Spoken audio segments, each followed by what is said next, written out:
എല്ലാ പ്രിയ ഉദ്യോഗാർത്ഥികൾക്കും പുതിയൊരു ക്ലാസ്സിലേക്ക് സ്വാഗതം. നമ്മൾ NCERT-യിൽ അല്ലേ, നമുക്ക് സുജയ് സാറ് പറഞ്ഞിട്ടുള്ള കുറച്ച് NCERT ലെസൺസ് പറഞ്ഞിട്ടുണ്ട് അല്ലേ, ഹയർ സെക്കൻഡറി ഭാഗത്തുള്ള. നമ്മൾ ഒന്നാമത്തെ ഒരു ലെസൺ ഇട്ട് തന്നിട്ടുണ്ടായിരുന്നു, കേരള ഹിസ്റ്ററിയുമായിട്ട് ബന്ധപ്പെട്ടിട്ടുള്ള ഒരു ചാപ്റ്റർ ഇട്ടിട്ടുണ്ടായിരുന്നു. ഇന്ന് നമ്മൾ സ്റ്റാൻഡേർഡ് 12-ല് കേരളം ആധുനികതയിലേക്ക് എന്ന ലെസണാണ് ഇന്ന് ചർച്ച ചെയ്യുന്നത്.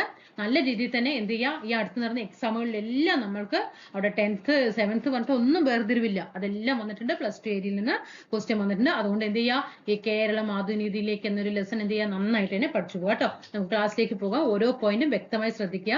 പിന്നെ നമ്മൾ പഠിച്ച കാര്യങ്ങൾ തന്നെയാണ് ഇതിലുള്ള. ഇനിയിപ്പോൾ എക്സ്ട്രാ ഒന്നോ രണ്ടോ കാര്യങ്ങൾ വരുന്ന മാത്രമേ ഉള്ളൂ. നമ്മൾ എന്താണ്, അടിസ്ഥാന കാര്യങ്ങൾ ഉറപ്പിച്ച് മാത്രമേ ഈ ലെസൺസ് പഠിക്കാൻ പാടുള്ളൂ കേട്ടോ. നമുക്ക് ക്ലാസ്സിലേക്ക് ഇപ്പൊ നമ്മളിപ്പോ പ്രാചീന ഹിസ്റ്ററി, മോഡേൺ ഹിസ്റ്ററി എന്നൊക്കെ നമ്മൾ പഠിക്കാറുണ്ട് അല്ലേ. അതുപോലെ ആധുനിക ചരിത്രമൊക്കെ നമ്മൾ എപ്പോഴും നമ്മൾ പഠിച്ചു വരാറുള്ള കാര്യങ്ങളാണ്. അപ്പോ ഇപ്പൊ എന്നും ഒരേപോലെ തന്നെയാണോ നമ്മുടെ കേരളം എന്ന് പറയുന്നത്? അല്ല അല്ലേ. നമ്മുടെ പ്രാചീന ഹിസ്റ്ററിയിലെ ചരിത്രങ്ങൾ എടുത്ത് നോക്കുകയാണെങ്കിൽ അതൊരു വിധം, പിന്നെ ആധുനിക ഹിസ്റ്ററി ആണെങ്കിൽ അതൊരു വേറൊരു രീതിയിൽ. അപ്പോ നമ്മുടെ കേരള സമൂഹത്തെ ആധുനികവൽക്കരണത്തിലേക്ക് നയിച്ച കാരണങ്ങൾ ഈ ലെസൺ സ്റ്റാർട്ടിങ്ങിൽ തന്നെ പറയുന്ന കാര്യങ്ങളാണ് കേട്ടോ. കേരള സമൂഹത്തെ ആധുനികവൽക്കരണത്തിലേക്ക് നയിച്ച കാരണങ്ങൾ ഏതൊക്കെയാണ്? ഈ 5 കാരണങ്ങൾ എന്ത് ചെയ്യുന്നുണ്ട്, നമ്മുടെ NCERT-യിൽ പറയുന്നുണ്ട്. ഒന്ന്, മിഷനറി വിദ്യാഭ്യാസത്തിന്റെ വരവ്. അത് നമുക്കറിയാം, അർണോസ് പാതിരി, ഹർമൻ ഗുണ്ടർട്ട് എന്നിവയുടെയൊക്കെ നമ്മൾ പഠിക്കാറുള്ളതാണ് അല്ലെ, മിഷനറി വിദ്യാഭ്യാസത്തിന്റെ വരവ്. പിന്നെയോ നിഘണ്ടുക്കളുടെ പ്രസിദ്ധീകരണം, ഭരണാധികാരികളുടെ താല്പര്യത്താൽ ആരംഭിച്ച പൊതുവിദ്യാഭ്യാസം, അടിമത്ത നിരോധനം. ആദ്യമൊക്കെ എന്താണ്, അടിമത്തത്തിനായിരുന്നു പ്രാധാന്യം അല്ലെ. അടിമത്തം എന്ത് ചെയ്തു, നിരോധിച്ചു. ഒരു ജനാധിപത്യ സമൂഹത്തിന് വേണ്ടിയിട്ടുള്ള വിവിധ സമരങ്ങൾ. ഇതൊക്കെ എന്താണ്, നമുക്കറിയാം എത്ര തരം കേരളത്തിലെ സമരങ്ങൾ, പഴശ്ശി കലാപങ്ങൾ തുടങ്ങിയിട്ടില്ലേ, ആറ്റിങ്ങൽ കലാപം തുടങ്ങിയിട്ട് പിന്നീട് എന്തൊക്കെ സംഭവിച്ചിട്ടുണ്ടെന്നുള്ള കാര്യങ്ങൾ നമുക്കറിയാം. വൈക്കം സത്യാഗ്രഹം, ഗുരുവായൂർ പാലിയം സത്യാഗ്രഹം, മൊറാഴ സമരം, ക്ഷേത്രപ്രവേശന വിളംബരം, അങ്ങനെ എക്സെട്ര അല്ലെ. നമുക്ക് ഇതൊക്കെ അറിയാവുന്നതാണ്. അപ്പൊ ഇതൊക്കെ എന്താണ്, നമ്മുടെ കേരള സമൂഹത്തെ ആധുനികവൽക്കരണത്തിലേക്ക് നയിച്ച കാരണങ്ങളാണ്. അപ്പൊ ഈ 5 കാര്യങ്ങള് കൂട്ടുകാര് വ്യക്തമായിട്ട് മനസ്സിലാക്കി വെക്കുക. ഒന്നാമത്തത് മിഷനറി വിദ്യാഭ്യാസത്തിന്റെ വരവ്. 2, നിഘണ്ടുക്കളുടെ പ്രസിദ്ധീകരണം. 3, ഭരണാധികാരികളുടെ താല്പര്യത്താൽ ആരംഭിച്ച പൊതുവിദ്യാഭ്യാസം. 4, അടിമത്ത നിരോധനം. 5, ഒരു ജനാധിപത്യ സമൂഹത്തിന് വേണ്ടിയിട്ടുള്ള വിവിധ സമരങ്ങൾ. ഇതൊക്കെയാണ് നമ്മുടെ കേരള സമൂഹത്തെ ആധുനികവൽക്കരണത്തിലേക്ക് നയിച്ച കാരണങ്ങൾ. ഈ ഭാഗമൊക്കെ ആയല്ലോ. അടുത്തതിലേക്ക് പോകാം. അതിൽ തന്നെ പറയുന്ന കാര്യങ്ങളാണ് കോളനി വൽക്കരണത്തിന്റെ വളർച്ച അല്ലെ. ബ്രിട്ടീഷുകാരുടെ കോളനിയാണ് അല്ലെ. അവരെങ്ങനെയാണ്, എന്തൊക്കെ ചെയ്തിട്ടാണ് ആ ഒരു വളർച്ച നമ്മുടെ കേരളത്തിൽ അവർക്ക് ഉണ്ടായിട്ടുണ്ടായിരുന്നത്? നോക്കിക്കേ, ഈ 3 കാര്യങ്ങള് നന്നായിട്ട് മനസ്സിലാക്കണം. എപ്പോഴും ചോദ്യം വരാറുള്ള ഒരു മേഖലയാണ്, നമുക്കറിയാം അല്ലെ, മലബാർ, കൊച്ചി, തിരുവിതാംകൂർ. 1792 മലബാർ പഠിക്കുന്ന സമയത്ത് നോക്കിക്കേ, മലബാർ 1790, 2, 4, 6 വർഷം അല്ലെ, നമുക്കൊരു കൺഫ്യൂഷൻ ആകും. അപ്പൊ എന്ത് ചെയ്യാണല്ലോ, മലബാർ 1792 നമുക്കറിയാം ശ്രീരംഗപട്ടണം ഉടമ്പടി നടന്ന സംഭവമാണ്. കൊച്ചി 1791, തിരുവിതാംകൂർ 1795. ഈ ഒരു 3 വർഷം ഒന്ന് നോട്ട് ചെയ്ത് വെച്ചേ. എന്തൊക്കെയാണ്? ഫസ്റ്റ് നമ്മൾ കൊച്ചി പറയുന്നുണ്ട് അല്ലെ, 1791 കൊച്ചി. മലബാറിൽ 1792, പിന്നെ 1795 തിരുവിതാംകൂർ. ആ 3 വർഷം അങ്ങനെ ഒന്ന് കണക്ട് ചെയ്യണം. ഇനി നമുക്ക് സ്റ്റാർട്ട് ചെയ്യാം. മലബാർ 1792 എന്ത് നടക്കുന്നത്? ശ്രീരംഗപട്ടണം ഉടമ്പടി. അതൊക്കെ നമ്മൾ സാധാരണ ക്ലാസ്സുകളിൽ പഠിച്ചു വരാറുള്ളതാണ് അല്ലെ. എന്ത് സംഭവിച്ചു? ടിപ്പു സുൽത്താനിൽ നിന്നും ബ്രിട്ടീഷുകാർക്ക് മലബാർ ലഭിച്ചു അല്ലെ. ടിപ്പു സുൽത്താനിൽ നിന്നും മലബാർ ആർക്ക് ലഭിക്കുകയാണ്? ബ്രിട്ടീഷുകാർക്ക് ലഭിക്കുകയാണ്. ഏത് ഉടമ്പടി പ്രകാരം? 1792 ശ്രീരംഗപട്ടണം ഉടമ്പടി പ്രകാരം. 1800 കാലഘട്ടം ആയപ്പോൾ മലബാർ എന്തായി? മദ്രാസ് സർക്കാരിന്റെ കീഴിലാകുകയും ചെയ്തു. മലബാർ മദ്രാസ് സർക്കാരിന്റെ മദ്രാസ് സർക്കാരിന്റെ കീഴിലാകുകയും ചെയ്തു. അപ്പൊ 1792 1800 മലബാറിന്റെ മനസ്സിലായല്ലോ. മലബാർ 1792 ശ്രീരംഗപട്ടണം ഉടമ്പടി പ്രകാരം മലബാർ എന്ത് ചെയ്തു? ബ്രിട്ടീഷുകാർക്ക് ലഭിച്ചു. 1800 മലബാർ മദ്രാസ് സർക്കാരിന്റെ കീഴിലായി. ആ 2 വർഷം നോക്കിയല്ലോ. ഇനി കൊച്ചി എത്തിയപ്പോൾ 1791 ബ്രിട്ടീഷുകാരുമായിട്ടുള്ള ഉടമ്പടി അല്ലെ. 1791 എന്ത് ചെയ്യുന്നത്? ബ്രിട്ടീഷുകാരുമായിട്ടുള്ള ഉടമ്പടി നടക്കുന്നത്. അതോടുകൂടി എന്ത് ചെയ്തു? കൊച്ചി ഇംഗ്ലീഷുകാരുടെ സാമന്തരാജ്യമായിട്ട് മാറി. 1791 1800-ലായപ്പോ കൊച്ചി എന്ത് ചെയ്തു? മദ്രാസ് സർക്കാരിന്റെ നിയന്ത്രണത്തില് കീഴിലായി. മലബാറും കൊച്ചിയും 1800-ലാണ് മദ്രാസ് സർക്കാരിന്റെ നിയന്ത്രണത്തിൽ കീഴിലായത് എന്നുള്ളത് നോക്കി വെക്കാം. തിരുവിതാംകൂർ 1795-ലാണ് ബ്രിട്ടീഷുകാരുമായിട്ട് ഉടമ്പടി ഉണ്ടായത്. തിരുവിതാംകൂർ ബ്രിട്ടീഷ് മേൽക്കോയ്മ അങ്ങേത്. തിരുവിതാംകൂറും എന്ത് ചെയ്തു? ബ്രിട്ടീഷുകാരുടെ കീഴിലായി എന്നാണ് പറഞ്ഞു വരുന്നത് അല്ലെ. ബ്രിട്ടീഷ് മേൽക്കോയ്മ അങ്ങേയറ്റം 1792-ല് ശ്രീരംഗപട്ടണ ഉടമ്പടി പ്രകാരം ബ്രിട്ടീഷുകാരുടെയായി. 1791-ലെ ബ്രിട്ടീഷുകാരുമായിട്ട് ഉടമ്പടി പ്രകാരം കൊച്ചിയായി. 1795-ലെ ബ്രിട്ടീഷുകാരുമായിട്ട് ഉടമ്പടി പ്രകാരം തിരുവിതാംകൂറും ബ്രിട്ടീഷ് മേൽക്കോയ്മ അംഗീകരിച്ചു. 1805 ആയ സമയത്ത് ബ്രിട്ടീഷുകാരുമായിട്ടുള്ള ഉടമ്പടി പ്രകാരം എന്ത് ചെയ്തു? തിരുവിതാംകൂർ ബ്രിട്ടീഷുകാരുടെ ഒരു സൈനിക സഖ്യരാജ്യമായി മാറി. മലബാറും കൊച്ചിയും മദ്രാസ് ഗവൺമെന്റിന്റെ കീഴിലായിട്ടുണ്ട് എങ്കിൽ ശ്രദ്ധിക്കണം, മലബാറും കൊച്ചിയും മദ്രാസ് ഗവൺമെന്റിന്റെ കീഴിലായിട്ടുണ്ടെങ്കിൽ തിരുവിതാംകൂർ എന്ത് ചെയ്തു? ബ്രിട്ടീഷുകാരുടെ ഒരു സൈനിക സഖ്യരാജ്യമായിട്ട് മാറുകയാണ് ചെയ്ത. തിരുവിതാംകൂർ ബ്രിട്ടീഷുകാരുടെ ഒരു സൈനിക സഖ്യരാജ്യമായിട്ട് മാറുകയാണ് 1805-ല് ആയത്. അടുത്തല്ലോ, ഒന്ന് പോസ് ചെയ്തിട്ട് ഒന്ന് മനസ്സിലെത്തി വായിക്കണം കേട്ടോ. ഇനി ഇതാ ഈ 3 ടേബിൾ ഒന്ന് നന്നായിട്ട് നോക്കി വെക്കുക. എന്തൊക്കെയാണ് നമ്മുടെ ബ്രിട്ടീഷുകാരല്ല കേട്ടോ, കേരളത്തിലെ 3 പ്രദേശങ്ങളിൽ ബ്രിട്ടീഷുകാർ നടപ്പിലാക്കിയിട്ടുള്ള പരിഷ്കാരങ്ങൾ എന്തൊക്കെയാണെന്ന് നോക്കുക. തിരുവിതാംകൂറിൽ എന്താണ് ചെയ്തത്? കൊച്ചിയിൽ എന്താണ് ചെയ്തത്? മലബാറിൽ, തിരുവിതാംകൂറിൽ എന്ത് ചെയ്തു? കൊച്ചിയിൽ എന്ത് ചെയ്തു? മലബാറിൽ എന്ത് ചെയ്തു എന്നുള്ളതൊക്കെ നോക്കി വെക്കുക കേട്ടോ. തിരുവിതാംകൂറിൽ നോക്കിക്കേ, ഞാൻ ഓരോ പ്രാവശ്യം ഒന്ന് വായിച്ചു തരാം. ഓരോ ഭൂവുടമയ്ക്കും, ശ്രദ്ധിക്കണേ, എന്ത് സംഭവിച്ചു? ഓരോ ഭൂവുടമയ്ക്കും പട്ടയം നൽകുകയും അതിൽ കുടിയാന്റെ കൈവശമുള്ള ഭൂമി, കുടിയായ്മയുടെ സ്വഭാവം, അടയ്ക്കേണ്ട നികുതി തുടങ്ങിയവ രേഖപ്പെടുത്തുകയും ചെയ്തിരുന്നു. 1812 പ്രീവിയസ് ക്വസ്റ്റ്യൻ 1812-ലാണ് തിരുവിതാംകൂറിൽ എന്ത് ചെയ്തത്? അടിമത്തം നിരോധിച്ചത്. 5 ജില്ലാ കോടതികളും 1 അപ്പീൽ കോടതിയും സ്ഥാപിച്ചുകൊണ്ട് നീതിന്യായ രംഗം പരിഷ്കരിച്ചു. 1811-ല് ദേവസ്വങ്ങളുടെ ഭരണം സർക്കാർ നേരിട്ട് ഏറ്റെടുത്തു. നാണയങ്ങൾ, വാർത്താവിനിമയം, കൃഷി, വാണിജ്യം എന്നീ രംഗങ്ങളിൽ പുരോഗതി ഉണ്ടായി. തലവരിക്കരം, ഊഴിയം, മറ്റു ഫ്യൂഡൽ നികുതികൾ എന്നിവ നിരോധിച്ചു. 1888-ൽ 8 അംഗങ്ങളോട് കൂടിയ നിയമനിർമ്മാണ സഭ രൂപീകരിച്ചു. നിരവധി ഫാക്ടറികൾ, ജലവൈദ്യുത പദ്ധതികൾ, പാലങ്ങൾ, കനാലുകൾ, പോസ്റ്റ് ഓഫീസ് എന്നിവ സ്ഥാപിക്കപ്പെട്ടു. ഇതൊക്കെ എന്താണ്? തിരുവിതാംകൂറിൽ നടപ്പിലാക്കിയിട്ടുള്ള ഭരണപരിഷ്കാരങ്ങളാണ്. കൊച്ചി എന്ത് ചെയ്തു? കൊച്ചിയില് കീഴ്ക്കോടതികളും ഹജൂർ കോടതികളും സ്ഥാപിക്കപ്പെട്ടു. പ്രധാന ദേവസ്വങ്ങൾ സർക്കാരിന്റെ നിയന്ത്രണത്തിലാക്കി. 1845-ലാണ് അടിമത്തം നിർത്തലാക്കിയത്. 1812-ല് തിരുവിതാംകൂറിൽ അടിമത്തം നിർത്തലാക്കിയപ്പോൾ കൊച്ചിയില് 1845-ലാണ് അടിമത്തം നിർത്തലാക്കിയത്. ഭൂമി അളന്ന് തിട്ടപ്പെടുത്താൻ കണ്ടെഴുത്ത് നടപ്പിലാക്കി. ഭൂമി അളന്ന് തിട്ടപ്പെടുത്താൻ എന്താണ്? കണ്ടെഴുത്ത് നടപ്പിലാക്കി. റെയിൽവേ പാതകൾ നിർമ്മിച്ചു. പൊതുജനാരോഗ്യം, കൃഷി, മത്സ്യബന്ധനം എന്നീ വകുപ്പുകൾ സ്ഥാപിച്ചു. കാണം ഭൂമി എന്ന പേരിൽ കുടിയായ്മയുടെ കാലാവധി ഉറപ്പാക്കിക്കൊണ്ട് കൊച്ചി കുടിയായ്മ നിയമം പാസാക്കി. ഒരു സ്റ്റാഫ് സെലക്ഷൻ ബോർഡ് സ്ഥാപിച്ചു. അടുത്ത മലബാറിൽ എന്താണ്? ജില്ലാ പ്രവിശ്യ കോടതികൾ സ്ഥാപിച്ചു. റോഡുകളുടെ ഒരു ശൃംഖല നിർമ്മിച്ചു. അഞ്ചരക്കണ്ടിയിൽ ഒരു സുഗന്ധ വ്യഞ്ജനത്തോട്ടം സ്ഥാപിച്ചു. നെയ്ത്തുശാലകളും ഓട് ഫാക്ടറികളും ആരംഭിച്ചു. കോഴിക്കോട്, തലശ്ശേരി, കണ്ണൂർ, പാലക്കാട് നഗരസഭകൾ സ്ഥാപിച്ചു. രാജ്യത്തിന്റെ മറ്റു ഭാഗങ്ങളുമായി റെയിൽവേ ബന്ധം സ്ഥാപിച്ചു. നിലമ്പൂരിൽ തേക്ക് തോട്ടം സ്ഥാപിച്ചു. തടി കൊണ്ടുപോകുന്നതിനായിട്ട് കനാലുകൾ നിർമ്മിച്ചു. ഉദാഹരണം ഏതാണ്? Connolly canal. തടി വ്യവസായം പ്രോത്സാഹിപ്പിക്കപ്പെട്ടു. അവ തിരുവിതാംകൂറിലും കൊച്ചിയിലും മലബാറിലുമായിട്ട് ബ്രിട്ടീഷുകാർ നടപ്പിലാക്കിയ പരിഷ്കാരങ്ങളാണ്. ജസ്റ്റ് നന്നായിട്ടൊന്ന് മനസ്സിലാക്കി വെക്കുക. ഒരു സ്റ്റേറ്റ്മെന്റ് ലെവൽ ക്വസ്റ്റ്യൻ വരുന്ന സമയത്ത് ഇതിലെയും അതിലെയും ഒക്കെ ആയിട്ട് എന്ത് ചെയ്യും? മിക്സ് ചെയ്തിട്ടിടും. അതിൽ ചിലപ്പോൾ തിരുവിതാംകൂറുമായി ബന്ധപ്പെട്ട കാര്യങ്ങൾ എടുത്തെഴുതാൻ പറയുക, അല്ലെങ്കിൽ കൊച്ചിയുമായിട്ട്, അല്ലെങ്കിൽ മലബാറുമായിട്ട്. അങ്ങനെ വരുന്ന സമയത്ത് നമുക്ക് അവിടെ കൺഫ്യൂഷൻ അടിക്കാൻ പാടില്ല. നല്ല രീതിയിൽ തന്നെ ഈ ഭാഗങ്ങൾ മനസ്സിലാക്കി വെക്കുക കേട്ടോ. ഇനി ബ്രിട്ടീഷ് ഭരണം നമ്മുടെ കേരളത്തിലെ ജനജീവിതത്തിന്റെ വിവിധ മേഖലകളിൽ ചെലുത്തിയ സ്വാധീനങ്ങൾ എന്തൊക്കെയാണെന്നുള്ളത് നമുക്ക് നോക്കാം. 1, ഭൂനികുതി. ഭൂനികുതി സമ്പ്രദായത്തിൽ മാറ്റങ്ങൾ ഉണ്ടാക്കി. പിന്നെയോ കൊളോണിയൽ ഉദ്യോഗസ്ഥ ഭരണ സംവിധാനം പുനഃസ്ഥാപിച്ചു. അവർ നല്ല കാര്യങ്ങളൊന്നും ചെയ്തിട്ടില്ല എന്നുള്ളത് അറിയാലല്ലേ. യൂറോപ്യരുടെ മൂലധന നിക്ഷേപത്തിൽ തോട്ട വ്യവസായങ്ങൾ ആരംഭിച്ചു. പിന്നെ കച്ചവട രംഗത്ത് ബ്രിട്ടീഷ് ആധിപത്യം സ്ഥാപിതമായി. കാർഷിക അധിഷ്ഠിത വ്യവസായങ്ങൾക്ക് തുടക്കം കുറിച്ചു. ചിലപ്പോൾ നാളൊരു ഓപ്ഷനിൽ കാർഷിക വ്യവസായങ്ങൾക്ക് തുടക്കം കുറിച്ചു എന്നൊക്കെ വരാം കേട്ടോ. കാർഷിക അധിഷ്ഠിത വ്യവസായങ്ങൾക്ക് തുടക്കം കുറിച്ചു. ആരോഗ്യം, വിദ്യാഭ്യാസം, വാണിജ്യം, ഗതാഗതം, ബാങ്കിങ് എന്നീ രംഗങ്ങളിൽ അടിസ്ഥാന ഭൗതിക സൗകര്യങ്ങൾ സൃഷ്ടിച്ചു. ബേപ്പൂർ മുതൽ, എവിടെ മുതലാണ്? ബേപ്പൂർ മുതൽ തിരൂർ വരെ ആദ്യത്തെ റെയിൽവേ ലൈന് 1861 മാർച്ച് മാസം 12-ന് മദ്രാസ് റെയിൽവേ കമ്പനി പ്രാവർത്തികമാക്കി. നോക്കിക്കേ, നമ്മൾ എപ്പോഴും പറയാറുണ്ട് അല്ലേ, ബേപ്പൂർ മുതൽ തിരൂർ വരെയാണ് കേരളത്തിലെ ആദ്യത്തെ റെയിൽവേ ലൈൻ. 1861 മാർച്ച് 12-ന് ചോദിക്കാം.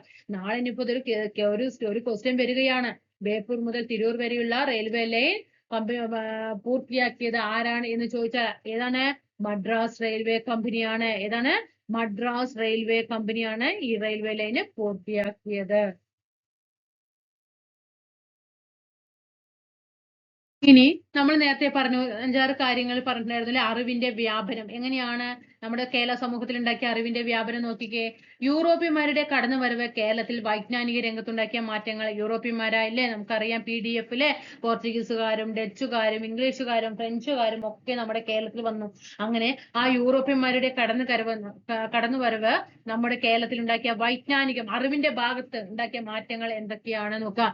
ഇതിലെ ഓരോ വർഷവും പഠിച്ചു മാറ്റണം. പ്രീവിയസ് ആയിട്ട് ഒരുപാട് പ്രാവശ്യം ക്വസ്റ്റ്യൻസ് വന്നിട്ടുണ്ട് ഈ ഭാഗത്ത് നിന്ന്. പോർച്ചുഗീസുകാർ 1577 അക്ഷരശാല സ്ഥാപിച്ചു. നാളെ അത് 1775 വരെ നമ്മൾ കൊണ്ടുപോയി എഴുതും അല്ലേ? 1775 വരെ നമ്മൾ കൊണ്ട് എഴുതും. അവിടെ 1500 ആണോ 700 ആണോ 600 ആണോ നമുക്കറിയില്ല. അതുകൊണ്ട് ക്വസ്റ്റ്യൻ നന്നായിട്ട് ശ്രദ്ധിക്കുക. പോർച്ചുഗീസുകാർ 1577-ലാണ് എന്ത് സ്ഥാപിക്കുന്നത്? അച്ചടിശാല സ്ഥാപിക്കുന്നത്. പൂർണ്ണമായും മലയാളത്തിൽ ആദ്യമായി അച്ചടിച്ച സംക്ഷേപ വേദാർത്ഥം എന്ന ഗ്രന്ഥം 1772 പുറത്തിറക്കി. ജർമ്മൻ മിഷണറിമാരായ അർണോസ് പാതിരിയും മലയാളത്തിലെ ആദ്യത്തെ നിഘണ്ടുവും വ്യാകരണ ഗ്രന്ഥവും തയ്യാറാക്കി. ജർമ്മൻ മിഷണറിയായ ആരാണ്? അർണോസ് പാതിരി. അർണോസ് പാതിരി മലയാളത്തിലെ ആദ്യത്തെ നിഘണ്ടുവും വ്യാകരണ ഗ്രന്ഥവും തയ്യാറാക്കി. ചർച്ച് മിഷൻ സൊസൈറ്റിയിലെ അംഗമായ ബെഞ്ചമിൻ ബെയ്ലി 1846 ഇംഗ്ലീഷ് മലയാളം നിഘണ്ടു. മലയാളം ഇംഗ്ലീഷ് നിഘണ്ടു ആണെങ്കിൽ ഹെർമൻ ഗുണ്ടർട്ട്, ഇംഗ്ലീഷ് മലയാളം നിഘണ്ടു ആണെങ്കിൽ ബെഞ്ചമിൻ ബെയ്ലി. മറക്കരുതേ. എപ്പോഴാണ്? 1846. ബേസൽ ഇവാഞ്ചലിക്കൻ മിഷനിലെ അംഗമായ ഹെർമൻ ഗുണ്ടർട്ട് മലയാളത്തിലെ ആദ്യത്തെ ആധികാരിക വ്യാകരണ ഗ്രന്ഥം തയ്യാറാക്കി. 1847 ഹെർമൻ ഗുണ്ടർട്ട് രാജ്യസമാചാരം, പശ്ചിമോദയം എന്നീ 2 പത്രങ്ങൾ പ്രസിദ്ധീകരിച്ചു. 1947 സ്വാതന്ത്ര്യം കിട്ടിയത്. അതിന്റെ 100 വർഷം മുമ്പാണ് രാജ്യസമാചാരവും പശ്ചിമോദയവും പ്രസിദ്ധീകരിച്ചത് എന്ന് കണക്ട് ചെയ്തു വെക്കുക. London Mission society, church mission society എന്നിവ 19-ാം നൂറ്റാണ്ടിൽ ആദ്യ പതിറ്റാണ്ടിൽ തിരുവിതാംകൂറിൽ പ്രവർത്തനം ആരംഭിച്ചു. വിദ്യാഭ്യാസത്തിന്റെ ശ്രദ്ധ കേന്ദ്രീകരിച്ച ലണ്ടൻ മിഷനറിയിലെ അംഗം ഏതാണ്? റവ മീഡ് കേട്ടോ. വിദ്യാഭ്യാസത്തിൽ ശ്രദ്ധ കേന്ദ്രീകരിച്ച ലണ്ടൻ മിഷനറിയിലെ അംഗം ആരാണ്? മീഡാണ്. ചർച്ച് മിഷൻ കോട്ടയത്ത് കോളേജും സെമിനാരിയും ഒക്കെ സ്ഥാപിച്ചു. ഇതൊക്കെ എന്താണ്? വൈജ്ഞാനിക അല്ലെ അറിവുമായിട്ടുള്ള ബന്ധപ്പെട്ട കാര്യങ്ങളാണ് യൂറോപ്യന്മാർ നടപ്പിലാക്കിയത്. നെക്സ്റ്റ് 1800 ഈ വർഷങ്ങളൊക്കെ ഒന്ന് നോട്ട് ചെയ്യണം കേട്ടോ. 1813 ചർച്ച് മിഷൻ. ഏതാണ്? ചർച്ച് മിഷൻ കോളേജുകളും സെമിനാരികളും പെൺപള്ളിക്കൂടങ്ങളും ഒക്കെ എവിടെ സ്ഥാപിച്ചു? കോട്ടയത്ത് സ്ഥാപിച്ചു. 1813 കേട്ടോ. 1813 ചർച്ച് മിഷൻ കോളേജുകളും സെമിനാരികളും പെൺപള്ളിക്കൂടങ്ങളും ഒക്കെ എവിടെ സ്ഥാപിക്കുകയാണ്? കോട്ടയത്ത് സ്ഥാപിക്കുകയാണ്. 1818 കൊച്ചിയില് ആദ്യത്തെ വിദ്യാലയം സ്ഥാപിച്ചത് ആരാണ്? ഡാവ്സൺ ആണ്. ഡാവ്സൺ. 1818 കൊച്ചിയില് ആദ്യത്തെ വിദ്യാലയം സ്ഥാപിച്ചത് ആരെ എന്ന് നാളെ ഒരു ക്വസ്റ്റ്യൻ വന്നാൽ എഴുതണേ. ഡാവ്സൺ. തിരുവിതാംകൂറില് ഇംഗ്ലീഷ് വിദ്യാലയം സ്ഥാപിച്ചു. Twinkle tab. തിരുവിതാംകൂറില് തെക്കൻ പ്രദേശത്ത് കേട്ടോ. തിരുവിതാംകൂറിന്റെ തെക്കൻ പ്രദേശത്തൊക്കെ ആയിട്ട് ഇംഗ്ലീഷ് വിദ്യാലയങ്ങൾ സ്ഥാപിച്ചത് ആരാണ്? ടിങ്കിൾ ടാബാണ്. ഈ ടിങ്കിൾ ടാബ് പറഞ്ഞ വ്യക്തി ആരായിരുന്നു? ഈ സാൽവേഷൻ ആർമി വിഭാഗത്തിലെ സ്പാനിഷ് മിഷണറി ആയിരുന്നു കേട്ടോ. സാൽവേഷൻ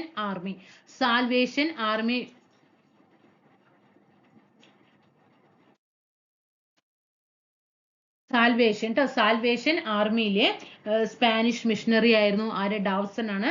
അദ്ദേഹമാണ് 1818 കൊച്ചിയിൽ ആദ്യത്തെ വിദ്യാലയം സ്ഥാപിക്കുന്നത്. പിന്നെ തിരുവിതാംകൂറിൽ ഞാൻ പറഞ്ഞിട്ടുണ്ട് കേട്ടോ, തിരുവിതാംകൂറിൽ ഇംഗ്ലീഷ് വിദ്യാലയം. പിന്നെ ടിങ്കിൾ ടാബ് സ്ഥാപിച്ചു. കൊച്ചിയിൽ ആരാണ്? ഡാവ്സൺ. തിരുവിതാംകൂറിൽ ഇംഗ്ലീഷ് വിദ്യാലയം സ്ഥാപിച്ചത് ആരാണ്? ടിങ്കിൾ ടാബ്. മലബാറില് ബേസൽ ഇവാഞ്ചലിക്കൽ മിഷനിലെ മലബാറിലെ വിദ്യാഭ്യാസത്തിന്റെ പ്രചാരണത്തിന് നേതൃത്വം നൽകിയത് ആരാണ്? മലബാറില് ബേസൽ ഇവാഞ്ചലിക്കൽ മിഷൻ. നമുക്കറിയാം London Mission Society, Basel Evangelical Mission എന്നൊക്കെ വരുമ്പോൾ നമുക്കവിടെ കൺഫ്യൂഷൻ വരില്ലേ? ഇപ്പൊ മലബാറിൽ ഈ ഭാഗമുണ്ടോ? മലബാറില് ഈ ബാനെ എന്തെടുക്കുക? അപ്പൊ ഈ ബേസൽ ഇവാഞ്ചലിക്കൽ മിഷൻ എന്നുള്ളത് കണക്ട് ചെയ്യുക കേട്ടോ. ഈ ബാ എന്നുള്ളതിനെ കണക്ട് ചെയ്യണേ. ഈ ബായ്ക്കും കൂടിയിട്ട് കണക്ട് ചെയ്ത് കൊടുക്കുക കേട്ടോ. മലബാറിലെ ബേസൽ ഇവാഞ്ചലിക്കൽ മിഷൻ ആണ് എന്ത് ചെയ്തത്? വിദ്യാഭ്യാസത്തിന്റെ പ്രചാരണത്തിന് നേതൃത്വം നൽകിയത്. 1841 കാലഘട്ടമായപ്പോൾ കണ്ണൂരിലെ ബർണാശ്ശേരിയില് ഇംഗ്ലീഷ് വിദ്യാലയം സ്ഥാപിച്ചു. ഹബിക്കില് കണ്ണൂരില് ബർണാശ്ശേരിയില് 1841 ഇംഗ്ലീഷ് വിദ്യാലയം ആര് സ്ഥാപിക്കുന്നത്? ഹബിക്ക് സ്ഥാപിക്കുന്നത്.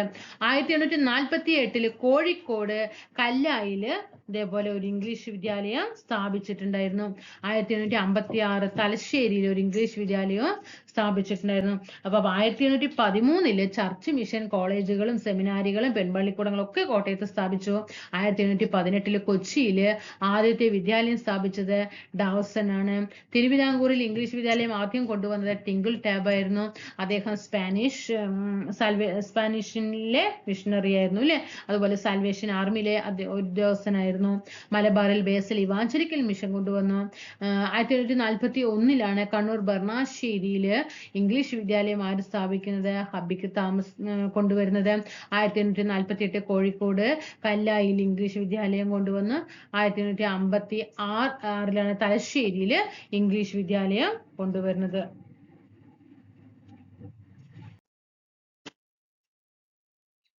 1817 പ്രീവിയസ് ക്വസ്റ്റ്യൻ ആണ്. ഗൗരി പാർവതി ബായി ആണ് തിരുവിതാംകൂറില് സൗജന്യവും നിർബന്ധിതവുമായ വിദ്യാഭ്യാസം കൊണ്ടുവന്നത്. 1839 വർഷങ്ങളൊക്കെ നോക്കിക്കേ. ഇതൊക്കെ നമ്മുടെ ആ NCERT ഏരിയ പറയുന്നുണ്ട്.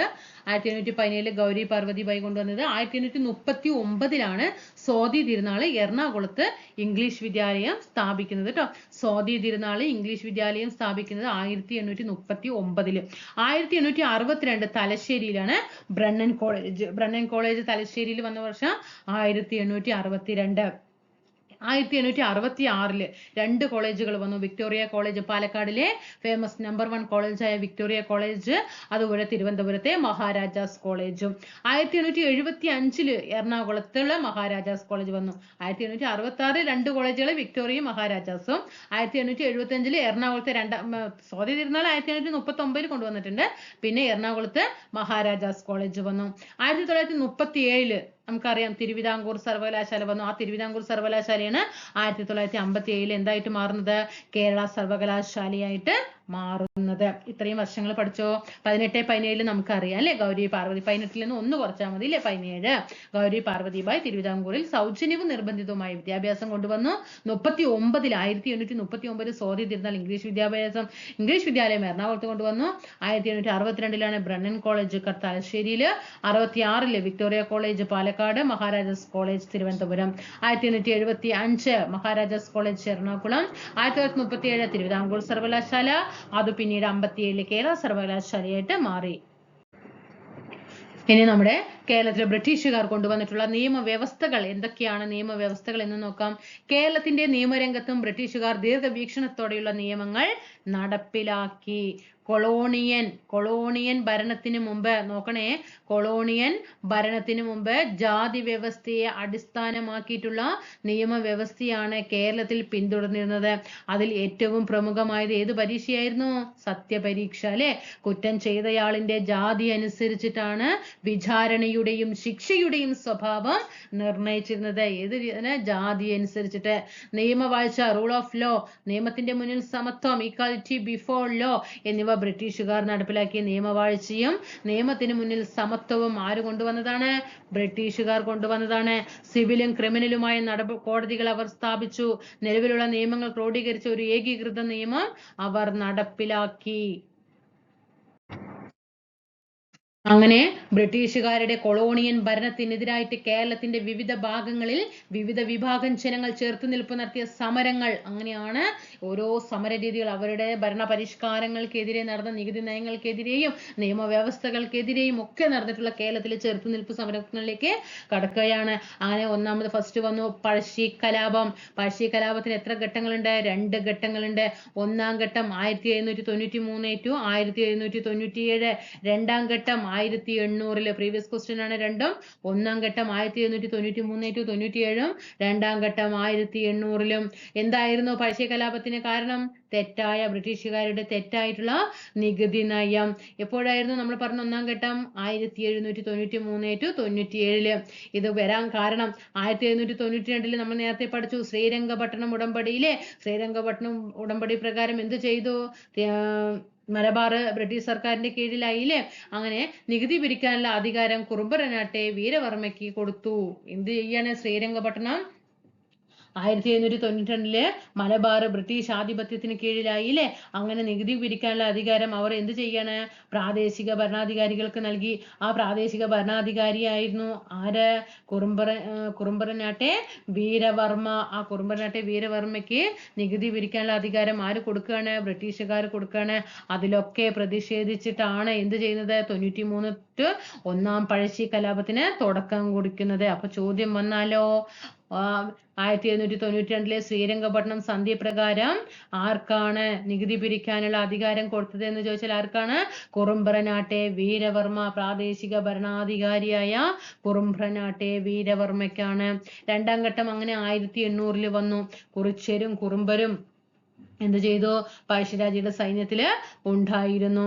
കലാപകാരികളെ വയനാട്ടിൽ മാത്രമായിട്ട് ഒതുക്കി നിർത്തി. ആര്? ബ്രിട്ടീഷുകാരിലെ കേണൽ വെല്ലസ്ലി. അതായത് ഇപ്പോൾ വയനാട്, ഇപ്പൊ നമുക്കറിയാം പഴശ്ശി കലാപം പറയുമ്പോൾ വയനാട് നടന്നിട്ട് വയനാട് ബേസ് ചെയ്തിട്ട് നടന്നതാണല്ലേ. കുറിച്യരും കുറുമ്പരും ഒക്കെ ആരുടെ കൂടെ ഉണ്ടായിരുന്നു? പഴശ്ശിരാജയുടെ കൂടെ ഉണ്ടായിരുന്നു. അപ്പോൾ ബ്രിട്ടീഷുകാർക്ക് ഒരു ഇതുണ്ട്, എന്താണ്? ഇനി വയനാട്ടിൽ നിന്ന് അവർ മറ്റുള്ള ഭാഗങ്ങളിലേക്ക് കൂടിയിട്ട് ഈ കലാപം വ്യാപിക്കുമോ എന്നൊരു പേടി ഉണ്ടായിരുന്നു. വയനാട്ടിൽ മാത്രമായിട്ട് അവരെ ഒതുക്കി നിർത്താനായിട്ട് ആര് ശ്രമിച്ചു? കേണൽ വെല്ലസ്ലി ശ്രമിച്ചു.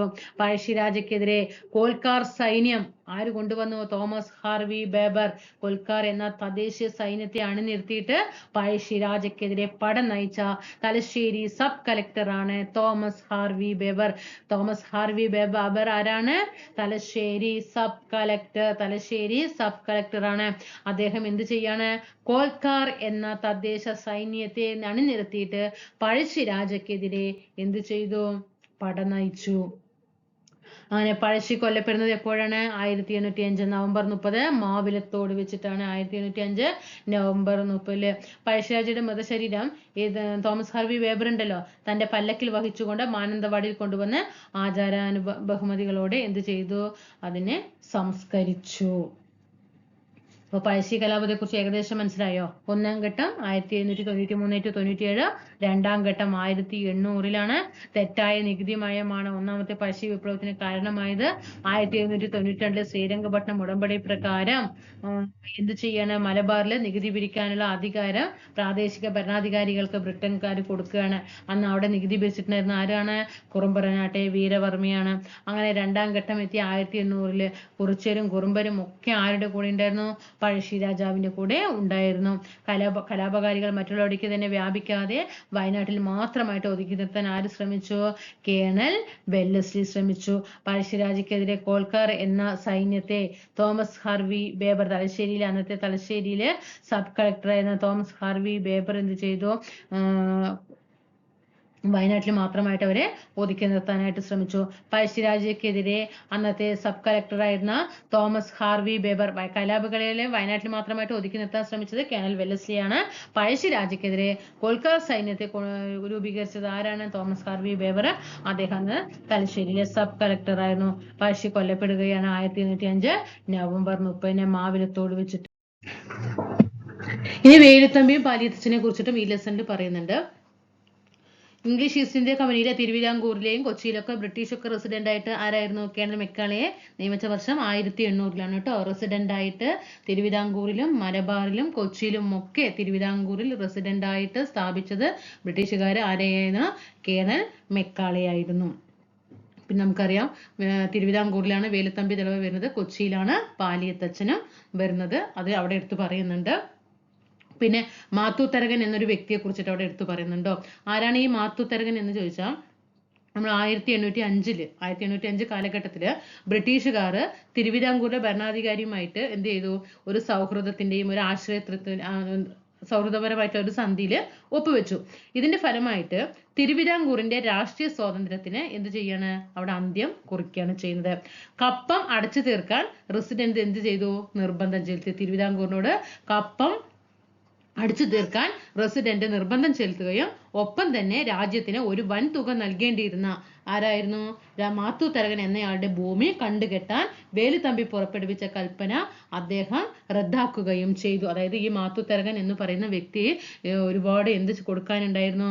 നമ്മുടെ രാജ്യത്തിന് ഒരു വൻ തുക തന്നെ നൽകേണ്ടിയിരുന്നു. അപ്പൊ ബ്രിട്ടീഷുകാർ എന്ത് ചെയ്യണം? അതിനെയൊക്കെ ഇല്ലാതാക്കിയിട്ട് മാറ്റുകയാണ്. അപ്പോൾ വേലുത്തമ്പി ദളവ എന്ത് ചെയ്യാണ്? മാത്തൂത്തരകൻ എന്നയാളുടെ ഭൂമി കണ്ടുകെട്ടാൻ വേലുത്തമ്പി പുറപ്പെടുവിച്ച കൽപ്പന അദ്ദേഹം അത് റദ്ദാക്കുകയും ചെയ്തു.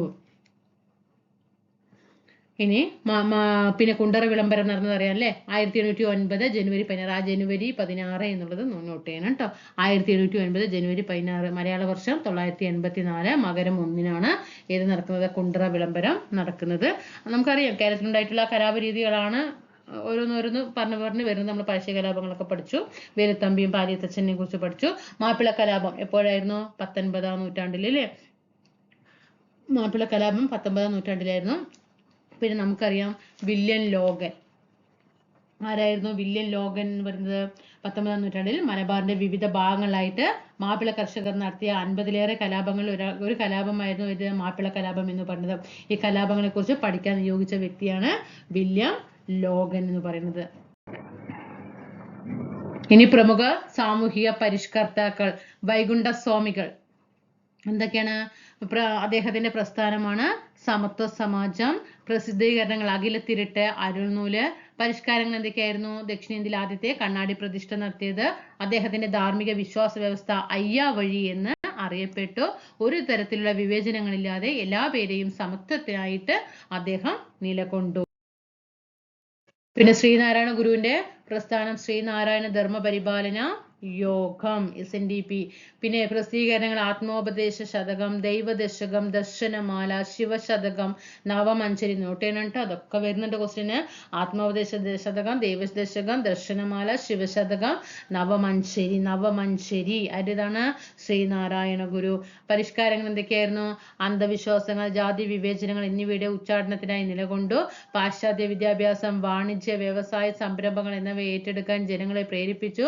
ഒരു ജാതി, ഒരു മതം, ഒരു ദൈവം, മനുഷ്യന് എന്നത് അദ്ദേഹത്തിന്റെ പ്രസിദ്ധമായ വചനമായിരുന്നു.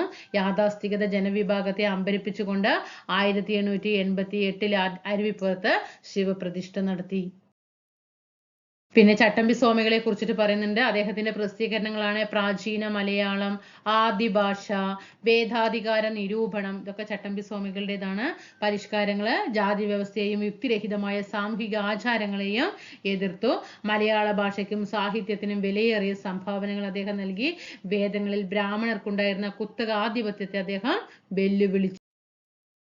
അയ്യങ്കാളിയെ കുറിച്ച് നോക്കുകയാണെങ്കിൽ സാധുജന പരിപാലന യോഗം ആരുടേതാണ്? അയ്യങ്കാളിയുടേതാണ്. എന്തൊക്കെ പരിഷ്കാരങ്ങളാണ്? താഴ്ന്ന ജാതിക്കാർക്ക് പൊതുനിരത്തുകൾ തുറന്നു കിട്ടുന്നതിനും സ്കൂൾ പ്രവേശനം നൽകുന്നത് ഉൾപ്പെടെയുള്ള പൗരാവകാശങ്ങൾ ഉറപ്പാക്കുന്നതിനും വേണ്ടി നിലകൊണ്ടു. ജാതി വ്യവസ്ഥയെ എതിർത്തു. താഴ്ന്ന ജാതിക്കാർക്ക് പൊതുവിദ്യാഭ്യാസം ലഭിക്കുന്നതിന് വേണ്ടി തൊഴിലാളി സമരം കൊണ്ടുവന്നത് ആരാണ്? ആദ്യകാലത്ത് തൊഴിലാളി സമരമായിട്ട് തന്നെ ഇന്നും ചോദിക്കാറുണ്ടായിരുന്നതാണ് അയ്യങ്കാളിയുടേതാണ്. താഴ്ന്ന ജാതിയിൽപ്പെട്ട സ്ത്രീകൾക്ക് വസ്ത്രം ധരിക്കുന്നതിന് ഏർപ്പെടുത്തിയ നിയന്ത്രണങ്ങൾക്കെതിരായിട്ട് കല്ലുമാല സമരം സംഘടിപ്പിച്ചു. നാളെ ഒരു എക്സാമിന് കല്ലുമാല സമരം അയ്യങ്കാളി കൊണ്ടുവന്നത് എന്തിനു വേണ്ടി എന്ന് ചോദിച്ചാൽ എഴുതണം. താഴ്ന്ന ജാതിയിൽപ്പെട്ട സ്ത്രീകൾക്ക് വസ്ത്രം ധരിക്കുന്നതിന് ഏർപ്പെടുത്തിയ നിയന്ത്രണങ്ങൾക്കെതിരായിട്ട് കല്ലുമാല സമരം സംഘടിപ്പിച്ചത് അയ്യങ്കാളിയാണ്. വക്കം അബ്ദുൽ ഖാദർ മൗലവി പ്രസ്ഥാനം തിരുവിതാംകൂർ മുസ്ലിം മഹാജനസഭ. അദ്ദേഹത്തിന്റെ പ്രസിദ്ധീകരണങ്ങളാണ് സ്വദേശാഭിമാനി. കെ രാമകൃഷ്ണപിള്ള പത്രാധിപരായിരുന്നു. അദ്ദേഹത്തിന്റെ പത്രം ഏതാണ്? വക്കം അബ്ദുൽ ഖാദറിന്റെ സ്വദേശാഭിമാനി പത്രം. അതിന്റെ പത്രാധിപരാണ് കെ രാമകൃഷ്ണപിള്ള. അൽ ഇസ്ലാം അറബി മലയാള മാസികയാണ്. പിന്നെ പരിഷ്കാരങ്ങള് ഇസ്ലാമികമല്ലാത്ത എല്ലാ ആചാരങ്ങളെയും ഉപേക്ഷിക്കാൻ അദ്ദേഹം മുസ്ലിങ്ങളോട് ആഹ്വാനം ചെയ്തു. പാശ്ചാത്യ വിദ്യാഭ്യാസം നേടാനും ആധുനിക പുരോഗമന പ്രസ്ഥാനങ്ങളിൽ പ്രധാന പങ്ക് വഹിക്കാനും മുസ്ലിങ്ങളെ ഉപദേശിച്ചു. നമ്മളിപ്പോ ഈ NCERT ചെയ്യുന്ന സമയത്ത് ഞാൻ ആ NCERT എടുത്തിട്ട് വായിക്കില്ല, ഞാൻ അതിന്റെ പോയിന്റുകളൊക്കെ ഇങ്ങോട്ട് എടുത്തിട്ട് തന്നതാണ്. നമുക്ക് ഇനി സമയമില്ലല്ലോ, പഠിക്കാനായിട്ട് ടൈമില്ല, ദിവസങ്ങൾ അടുത്തു, അതുകൊണ്ടാണ് ഇങ്ങനെ തരുന്നത് കേട്ടോ. മാർ കുര്യാക്കോസ് ഏലിയാസ് ചാവറ. പ്രസിദ്ധീകരണങ്ങൾ. Previous question Athmanuthapam. Very important question ആണ്. ചാവറയച്ചിൻ്റെതാണ് ആത്മാനുതാപം. ഇടയ നാടകങ്ങൾ, ധ്യാനസല്ലാപം, നാലാഗമങ്ങൾ, ഇതൊക്കെ ചാവറയച്ചിൻ്റെതാണ്. പരിഷ്കാരങ്ങൾ. മധ്യ കേരളത്തിൽ അദ്ദേഹം നിരവധി വിദ്യാലയങ്ങൾ സ്ഥാപിച്ചു. സമൂഹത്തിലെ ദരിദ്രർക്കും വാർദ്ധക്യം ബാധിച്ചവർക്കുമായിട്ട് അനാഥാലയങ്ങൾ സ്ഥാപിച്ചു. 1846 നോട്ട് ചെയ്തോളൂ. 1846 കോട്ടയത്തെ മാന്നാനത്ത് സംസ്കൃത വിദ്യാലയം സ്ഥാപിച്ചു. ചാവറയച്ചൻ കോട്ടയത്തെ മാന്നാനത്ത് സംസ്കൃത വിദ്യാലയം സ്ഥാപിച്ച വർഷം 1846. വാഗ്ബടാനന്ദൻ. അദ്ദേഹത്തിന്റെ പ്രസ്ഥാനമാണ് ആത്മവിദ്യാ സംഘം. പ്രസിദ്ധീകരണങ്ങള് അഭിനവ കേരളം, അതൊരു മാസികയായിരുന്നു. ആത്മവിദ്യാ കാഹളം പത്രികയായിരുന്നു കേട്ടോ. ആത്മവിദ്യാ സംഘം എപ്പോഴും വരാനുള്ള ക്വസ്റ്റ്യൻ ആണ് വാഗ്ബടാനന്ദന്റേത്. പിന്നെ അഭിനവ കേരളം വാഗ്ബടാനന്ദനാണ്. ആത്മവിദ്യാ കാഹളം വാഗ്ബടാനന്ദന്റേതാണ്. പിന്നെ എന്തൊക്കെ പരിഷ്കാരങ്ങളാണ്? താഴ്ന്ന ജാതിക്കാർക്ക് ക്ഷേത്രത്തിൽ പ്രവേശിക്കുന്നതിനുള്ള അവകാശത്തെ പിന്തുണച്ചു. ദുർബല വിഭാഗങ്ങളുടെ സാമ്പത്തിക പുരോഗതിയിൽ സൂക്ഷ്മ ശ്രദ്ധ പതിപ്പിക്കുകയും കർഷക പ്രസ്ഥാനങ്ങളുമായി ബന്ധം സ്ഥാപിക്കുകയും ചെയ്തു. യുക്തിചിന്തയും വിമർശന ചിന്തയും പ്രോത്സാഹിപ്പിച്ചു. BT ഭട്ടതിരിപ്പാടിനെ കൂടെ നോക്കുകയാണെങ്കിൽ അദ്ദേഹത്തിന്റെ പ്രസിദ്ധീകരണമാണ് അടുക്കളയിൽ നിന്നും അരങ്ങത്തേക്ക്. പിന്നെ പരിഷ്കാരങ്ങൾ. നമ്പൂതിരി സ്ത്രീകളോടുള്ള, ആരോടാണ്? നമ്പൂതിരി സ്ത്രീകളോടുള്ള, പ്രത്യേകിച്ച് വിധവകളോടുള്ള ദ്രോഹപരമായ പെരുമാറ്റങ്ങളെ നിന്ദിച്ചു. സ്ത്രീധന സമ്പ്രദായത്തെയും പ്രായം കുറഞ്ഞ പെൺകുട്ടികളെ പ്രായമേറിയ പുരുഷന്മാർ വിവാഹം കഴിക്കുന്ന രീതിയെയും എതിർത്തു. സ്ത്രീധന സമ്പ്രദായത്തെയും, അതുപോലെ ചോദ്യം വന്നാൽ എതിർട്ടോ, പ്രായം കുറഞ്ഞ പെൺകുട്ടികളെ പ്രായമേറിയ പുരുഷന്മാർ വിവാഹം കഴിക്കുന്ന രീതിയെ എതിർത്ത നവോത്ഥാന നായകൻ എന്ന് ചോദിച്ചാൽ അതോടെ VT ഭട്ടതിരിപ്പാടാണ്. മറ്റു സാമൂഹ്യ പരിഷ്കർത്താക്കൾ ആരൊക്കെ വരുന്നുണ്ട്? നമുക്കറിയാം. സഹോദരൻ അയ്യപ്പൻ, കുമാരഗുരുദേവൻ, പണ്ഡിറ്റ് കറുപ്പൻ, മന്നത്ത് പത്മനാഭൻ, സയ്യിദ് മക്തി തങ്ങള്, കുമാരനാശാൻ, C കേശവൻ, പാർവതി നെന്മേനിമംഗലം, ആര്യപള്ളം, ശാരദ അമ്മാള്, KC നാരായണക്കുട്ടിയമ്മ, കാളിക്കുട്ടി, ആശാത്തി, ഇവരൊക്കെ ആരാണ്? മറ്റു സാമൂഹിക പരിഷ്കർത്താക്കളിലാണ്. നമുക്കറിയാവുന്ന കാര്യമാണ്. കേരളത്തിൽ നടന്ന ഒരു സംഭവമായിരുന്നു ചാന്നാർ കലാപം അല്ലേ? പ്രീവിയസ് ക്വസ്റ്റ്യൻ ആണ്. 1859 ജൂലൈ 26 ചാന്നാർ കലാപം. മാസം, ഡേറ്റ് അടക്കം ചോദിച്ചിട്ടുണ്ട്. 1859 4 ഓപ്ഷനും തന്നിട്ടുണ്ട്. എന്നിട്ട് ജൂൺ 26, ജൂലൈ 26 എന്നൊക്കെ തന്നിട്ടുണ്ട്. 1859 ജൂലൈ മാസം 26 ചാന്നാർ കലാപം നടക്കുന്നത്. എന്തിനു വേണ്ടിയിട്ടാണ് ചാന്നാർ കലാപം നടക്കുന്നത്?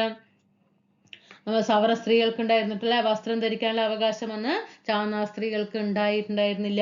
അന്ന് അവിടെ ദിവാൻ ആരായിരുന്നു? കേണൽ മൺട്രോ ദിവാനായിരുന്നു. കേണൽ മൺട്രോ ദിവാനായിരുന്ന കാലഘട്ടത്തില് ക്രിസ്തു മതത്തിലേക്ക് പരിവർത്തനം ചെയ്ത ചാന്നാർ സ്ത്രീകൾക്ക് കുപ്പായം കൊണ്ട് ശരീരം മറയ്ക്കാൻ അനുവാദം നൽകിക്കൊണ്ട് കൽപ്പന പുറപ്പെടുവിച്ചത് ആരാണ്? Colonel Munro. ശ്രദ്ധിക്കണേ, കേണൽ മൺട്രോ ദിവാനായിരുന്ന കാലഘട്ടത്തിൽ ക്രിസ്തു മതത്തിലേക്ക് പരിവർത്തനം ചെയ്ത ചാന്നാർ സ്ത്രീകൾക്ക് കുപ്പായം കൊണ്ട് ശരീരം മറയ്ക്കാൻ അനുവാദം നൽകിക്കൊണ്ട് കൽപ്പന പുറപ്പെടുവിച്ചു. അപ്പൊ ചാന്നാർ കലാപം വർഷം മറക്കില്ലല്ലോ. 1859 ജൂലൈ 26 എന്നാൽ അതുകൊണ്ടൊന്നും എന്ത് ചെയ്തിട്ടുണ്ടായിരുന്നില്ല? ഇവര് സംതൃപ്തരായിട്ടുണ്ടായിരുന്നില്ല. ചാന്നാർ സമുദായ അംഗങ്ങൾ സവർണ സ്ത്രീകൾ ധരിക്കുന്നത് പോലെ മേൽമുണ്ടും കൂടി ധരിച്ച് പൊതുനിരത്തിൽ പ്രത്യക്ഷപ്പെടാനായിട്ട് ഇതുമൂലം തുടങ്ങി. അങ്ങനെ വസ്ത്രധാരണവുമായി ബന്ധപ്പെട്ട് നിലനിന്ന എല്ലാ വിലക്കുകളും നിരോധിച്ചുകൊണ്ട് രാജാവ് കൽപ്പന പുറപ്പെടുവിക്കുകയാണ് 1859 ജൂലൈ 26. അതുമൂലം എന്തായി? അതായത് വസ്ത്രങ്ങളിലെ മേൽമുണ്ട അടക്കം ധരിച്ചിട്ട് ഇന്നത്തെ അവസ്ഥ എന്താണെന്നുള്ളത് ഞാൻ നിങ്ങൾക്ക് എല്ലാവർക്കും സോഷ്യൽ മീഡിയ എല്ലാവർക്കും അറിയാവുന്ന കാര്യമാണ്. നമ്മൾ അതിനെക്കുറിച്ചിട്ട് കൂടുതലായിട്ട് പറയുന്നില്ല. അന്ന് അതിനുവേണ്ടി സമരം ചെയ്യുന്നെങ്കിൽ ഇന്ന് അതിന് ഓപ്പോസിറ്റ് ആയിട്ടാണ് കാര്യങ്ങൾ നടക്കുന്നത് അല്ലേ? അതുപോലെ അത് കഴിഞ്ഞു അങ്ങനെ വൈക്കം സത്യാഗ്രഹം വരികയാണ് അല്ലേ? 1924-25 കാലഘട്ടത്തിൽ വൈക്കം സത്യാഗ്രഹം വരികയാണ്. TK Madhavan, Mannath Padmanabhan, CV Kunhiraman, K Kelappan, ഇവരൊക്കെ ആരായിരുന്നു? വൈക്കം സത്യാഗ്രഹവുമായി ബന്ധപ്പെട്ട വ്യക്തികളാണ്. എപ്പോഴും ഓപ്ഷനിൽ വരാറുള്ളതാണ്. ആരൊക്കെ ആരുമായി ബന്ധപ്പെട്ടതാണ്? ഇതിൽ ബന്ധപ്പെടാത്ത വ്യക്തികൾ ആരൊക്കെയെന്നൊക്കെ ചോദ്യം വരാറുണ്ട്. ടി കെ മാധവനും. എന്തിനു വേണ്ടിയിട്ടാണ് ഈ വൈക്കം സത്യാഗ്രഹം നടന്നത്? വൈക്കം ക്ഷേത്രത്തിന് സമീപമുള്ള റോഡുകൾ കൂടിയിട്ട് അവർണർക്ക് നടക്കുന്നതിനുള്ള അവകാശം നേടാൻ വേണ്ടിയിട്ട് അല്ലേ വൈക്കം സത്യാഗ്രഹം നടന്നത്. വൈക്കം സത്യാഗ്രഹവുമായി ബന്ധപ്പെട്ട നേതാക്കളാണ് ടി കെ മാധവനും, Mannathu Padmanabhan, C V Kunhiraman, K Kelappan. Vaikom സത്യാഗ്രഹവുമായി ബന്ധപ്പെട്ട് സവർണ ജാഥ നയിച്ചതാണ് മന്നത്ത് പത്മനാഭൻ. ഇതുമായി ബന്ധപ്പെട്ട് വൈക്കം സത്യാഗ്രഹവുമായി ബന്ധപ്പെട്ട് നിവേദനം സമർപ്പിച്ചത് ആർക്കായിരുന്നു? റാണി സേതു ലക്ഷ്മിബായിക്കായിട്ടാണ്. ജാഥയിലെ അംഗങ്ങൾ തിരുവനന്തപുരത്ത് വരികയും റാണി സേതു ലക്ഷ്മിബായിക്ക് നിവേദനം സമർപ്പിക്കുകയും ചെയ്തു. മഹാത്മാഗാന്ധിയുടെ മധ്യസ്ഥതയിലാണ് 1925 അതും ചോദിച്ച ക്വസ്റ്റ്യൻ ആണ്. വൈക്കം സത്യാഗ്രഹം അവസാനിപ്പിച്ചത് ആരുടെ മധ്യസ്ഥതയിലാണ് ചോദിച്ചിട്ടുണ്ട്? മഹാത്മാഗാന്ധിയുടേതാണ് കേട്ടോ. മഹാത്മാഗാന്ധിയുടെ മധ്യസ്ഥതയിലാണ് 1925 സത്യാഗ്രഹം വിജയകരമായിട്ട് അവസാനിപ്പിച്ചു. അങ്ങനെ 1925 നവംബർ 23-നാണ് വൈക്കം ക്ഷേത്രത്തിന്റെ കിഴക്കേ നടയിലേക്ക് നയിക്കുന്ന 2 പാതകൾ ഒഴികെ ക്ഷേത്രത്തിന്റെ 3 വശങ്ങളിൽ കൂടിയുള്ള റോഡുകളും എല്ലാ വിഭാഗം ജനങ്ങൾക്കുമായിട്ട് തുറന്നു കൊടുക്കൊണ്ട് സർക്കാർ പ്രഖ്യാപനം നടത്തിയത് 1925 നവംബർ മാസം 23-നാണ്. അപ്പൊ ഈ ഡേറ്റും കൂടിയിട്ട് ഒന്ന് നോക്കട്ടോ. 25 നവംബർ 21 നിവേദനം സമർപ്പിച്ചത് റാണി സേതു ലക്ഷ്മിബായി നോക്കണം. സവർണ ജാഥ നടത്തിയത് മന്നത്ത് പത്മനാഭനെ നോക്കണം. വൈക്കം സത്യാഗ്രഹം വിജയകരമായി അവസാനിപ്പിച്ചത് മഹാത്മാഗാന്ധിയുടെ അധ്യക്ഷതയിലാണ്. വൈക്കം സത്യാഗ്രഹത്തിലെ നേതാവ് ആരാന്ന് ചോദിച്ചാൽ ടി കെ മാധവനാണ് നോക്കുക. പിന്നെ മറ്റുള്ളവരാണ് മന്നത്ത് പത്മനാഭനും സവർണ ജാഥ നടത്തി സി വി കുഞ്ഞിരാമനും കെ കേളപ്പനും ഒക്കെയാണ്. ഇനി അങ്ങനെ ഗുരുവായൂർ സത്യാഗ്രഹം വരണം. എന്തിനു വേണ്ടിയിട്ടായിരുന്നു ഗുരുവായൂർ സത്യാഗ്രഹം? ഗുരുവായൂരിലെ ഹിന്ദു മതത്തിൽപ്പെട്ട എല്ലാ ജനവിഭാഗങ്ങൾക്കും ഗുരുവായൂർ ക്ഷേത്രത്തില് പ്രവേശനം നൽകുക എന്നതായിരുന്നു ഗുരുവായൂർ സത്യാഗ്രഹത്തിന്റെ ലക്ഷ്യം. കെ കേളപ്പനായിരുന്നു ഗുരുവായൂർ സത്യാഗ്രഹത്തിന്റെ നേതാവാരായിരുന്നു. കെ കേളപ്പനാണ്. 1931 നവംബർ മാസം 1-ാം തീയതി അല്ലേ? എപ്പോഴായിരുന്നു ഗുരുവായൂർ സത്യാഗ്രഹം? 1931 നവംബർ മാസം എത്രാം തീയതി ആയിരുന്നു? 1 നവംബർ മാസം 1-ാം തീയതി ആയിരുന്നു ഗുരുവായൂർ സത്യാഗ്രഹം നടന്നത്. ഗുരുവായൂർ സത്യാഗ്രഹത്തിന് നേതൃത്വം കൊടുത്തത് കെ കേളപ്പൻ, അതുപോലെ മന്നത്ത് പത്മനാഭനാണ്. ക്ഷേത്രത്തിന് മുമ്പിൽ നിരാഹാരം ആരംഭിച്ചത് ആരായിരുന്നു? കെ കേളപ്പനായിരുന്നു കേട്ടോ. ഗുരുവായൂർ ക്ഷേത്രത്തിന് മുമ്പിൽ അനിശ്ചിതകാല നിരാഹാര സമരം ആരംഭിച്ചത് കെ കേളപ്പനാണ്. പിന്നെ നമുക്കറിയാം അവരുടെ കൂടെ തന്നെ AKG ഉണ്ടായിരുന്നു, പി കൃഷ്ണപിള്ളി ഉണ്ടായിരുന്നു. കൃഷ്ണപിള്ളി അറിയാം, അവിടുത്തെ മണിമുഴക്കിയത് ഇല്ലേ? ബ്രാഹ്മണൻ ആരെന്ന് ചോദിച്ചിട്ടുണ്ട്. പ്രീവിയസ് ക്വസ്റ്റ്യൻ ആണ്. ആരാണ്? പി കൃഷ്ണപിള്ളയാണ്. പിന്നെ തുടർന്ന് ഗാന്ധിജിയുടെ ഉപദേശപ്രകാരം തന്നെയാണ് എന്ത് ചെയ്യുന്നത്? ഗുരുവായൂർ സത്യാഗ്രഹവും ഒക്കെ അവസാനിപ്പിക്കുന്നത്. പിന്നെ ഇതില് പൊന്നാനി താലൂക്കിനെ കുറിച്ചിട്ട് എടുത്തു പറയുന്നുണ്ട്. ഇതില് എന്താണ് ഈ പൊന്നാനി താലൂക്കുമായിട്ട് ബന്ധപ്പെട്ടത്? അവർണർക്ക് ക്ഷേത്രപ്രവേശനം നൽകുന്നതുമായി ബന്ധപ്പെട്ട പ്രശ്നത്തില് പൊതുജന അഭിപ്രായം ആരായുന്നതിന് വേണ്ടിയിട്ട് പൊന്നാനി താലൂക്കിൽ എന്ത് ചെയ്തിട്ടുണ്ടായിരുന്നു? ഒരു ജനഹിത പരിശോധന നടത്തിയിട്ടുണ്ടായിരുന്നു ഗുരുവായൂർ സത്യാഗ്രഹത്തിന്റെ ഭാഗമായിട്ട്. പിന്നെ താഴ്ന്ന ജാതിക്കാർക്ക് ക്ഷേത്രപ്രവേശനം നേടുക എന്ന അടിയന്തര ലക്ഷ്യം നേടിയെടുക്കുന്നതില് ഗുരുവായൂർ സത്യാഗ്രഹം സത്യം പറഞ്ഞാൽ എന്ത് ചെയ്യാൻ അവിടെ ഉണ്ടായത്? പരാജയപ്പെടുകയാണ് ഉണ്ടായത് കേട്ടോ. താഴ്ന്ന ജാതിക്കാർക്ക് ക്ഷേത്രപ്രവേശനം നേടുക എന്ന അടിയന്തര ലക്ഷ്യം നേടുന്നതിൽ ഗുരുവായൂർ സത്യാഗ്രഹം പരാജയപ്പെടുകയാണ് ചെയ്യുന്നത്. പിന്നെ ക്ഷേത്രപ്രവേശന വിളംബരം നടക്കുന്നുണ്ട്. അടുത്ത് കഴിഞ്ഞിട്ട് 1936 പ്രീവിയസ് ക്വസ്റ്റ്യൻ ആണ്. ആ സമയത്ത് ആരായിരുന്നു? തിരുവിതാംകൂർ രാജാവ് ശ്രീ ചിത്തിര തിരുനാൾ ബാലരാമവർമ്മ. 1936 നവംബർ 12-നാണ് ക്ഷേത്രപ്രവേശന വിളംബരം. ആധുനിക കാലത്തെ മഹാത്ഭുതം എന്നാണ് എന്ത് ചെയ്യുന്നത്? ഗാന്ധിജി ക്ഷേത്രപ്രവേശന വിളംബരത്തെ വിളിക്കുന്നതൊക്കെ നമ്മൾ സാധാരണ ക്ലാസ്സുകളിലും പഠിച്ചു വരുന്നതാണ്. അതുകൊണ്ട് ഞാനാണ് സ്പീഡ് പറഞ്ഞിട്ട് പോണത് കേട്ടോ. പിന്നീട് പാലിയം സത്യാഗ്രഹം വരുന്ന 1947 to 48 കാലഘട്ടത്തില് പാലിയം സത്യാഗ്രഹം എന്തിനായിരുന്നു? ഇത് നമുക്ക് ശ്രദ്ധിക്കണം. അയിത്തോച്ചാടനത്തിനായിട്ട് കേരളത്തിൽ നടന്ന പ്രധാനപ്പെട്ട പ്രക്ഷോഭമാണ് കേട്ടോ പാലിയം സത്യാഗ്രഹം. കൊച്ചി രാജ്യത്തിലെ ക്ഷേത്രങ്ങളിലേക്കും അതുപോലെ ഈ സവർണരുടെ വീടുകളൊക്കെ ഉണ്ടല്ലോ, ഭവനങ്ങളിലേക്കൊക്കെ പോകുന്ന സമീപ റോഡുകളിലും ആർക്കും പ്രവേശനം ഉണ്ടായിരുന്നില്ല? അവർണർക്ക് പ്രവേശനം ഉണ്ടായിരുന്നില്ല. അതുപോലെ തന്നെ ഈ കൊച്ചിയിലെ മുൻ മുഖ്യനായിരുന്ന പാലിയത്തച്ഛൻ, നമുക്കറിയാം കൊച്ചിയിലായിരുന്നു, പാലിയത്തച്ഛനായിരുന്നു. അദ്ദേഹത്തിന്റെ ചേന്നമംഗലത്തുള്ള വീടിന് മുന്നിലുള്ള റോഡിൽ കൂടി നടക്കാനുള്ള അവർണരുടെ ശ്രമങ്ങൾ സംഘർഷത്തിലേക്ക് നയിച്ചു. അതായത് ഈ കൊച്ചിയിലെ പാലിയത്തച്ഛന്റെ ചേന്നമംഗലത്തുള്ള വീടിന് മുന്നിലുള്ള റോഡിൽ കൂടി നടക്കാനുള്ള അവർണരുടെ ശ്രമങ്ങൾ എന്ത് ചെയ്തു? സംഘർഷത്തിലേക്ക് നയിച്ചു. അങ്ങനെയാണ് പാലിയം സത്യാഗ്രഹത്തിലേക്ക് എത്തിപ്പെടുന്നത്. വെരി വെരി ഇമ്പോർട്ടന്റ് ക്വസ്റ്റ്യൻ, ശ്രദ്ധിച്ചോളൂ. പാലിയം സത്യാഗ്രഹത്തിന് പിന്തുണയുമായിട്ട് വന്നത് ആരൊക്കെയാണ്? പാലിയം സത്യാഗ്രഹത്തില് എല്ലാവർക്കും പാലിയം റോഡ് തുറന്നു കൊടുക്കാൻ വേണ്ടിയിട്ട് പാലിയം കുടുംബത്തെ നിർബന്ധിക്കുന്നതിനായിട്ട് കൊച്ചി രാജ്യ പ്രജാമണ്ഡലം, ശ്രദ്ധിക്കണം കേട്ടോ, കൊച്ചി രാജ്യ പ്രജാമണ്ഡലം ഉണ്ടായിരുന്നു, കമ്മ്യൂണിസ്റ്റ് പാർട്ടി ഉണ്ടായിരുന്നു, SNDP.